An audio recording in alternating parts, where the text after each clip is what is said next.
2025 మార్చికి close కాబోతా ఉంది.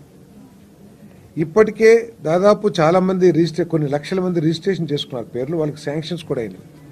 ఒకవేళ ఈ శాంక్షన్ చేసుకున్న వాళ్ళు లబ్ధిదారులు ఇల్లు నిర్మాణం చేయకపోతే వాళ్ళు భవిష్యత్తులో ప్రభుత్వం నుంచి ఆర్థిక సహాయం పొందే అవకాశాన్ని చేజార్చుకుంటారని చెప్పేసి మనం చేస్తా ఉన్నాను.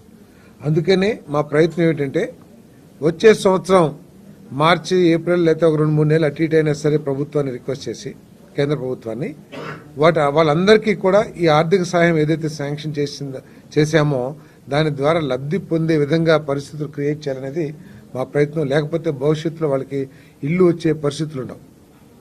కాబట్టి వాళ్ళందరినీ మా గౌరవ శాసనసభ్యుల్ని, గౌరవ పార్లమెంట్ సభ్యుల్ని, అదేవిధంగా లోకల్ పబ్లిక్ రిప్రజెంటేటివ్స్ని, అధికారులు మేము కోరేది ఏంటంటే మోటివేట్ చేయమని చెప్పేసి రిక్వెస్ట్ చేస్తా ఉన్నాం.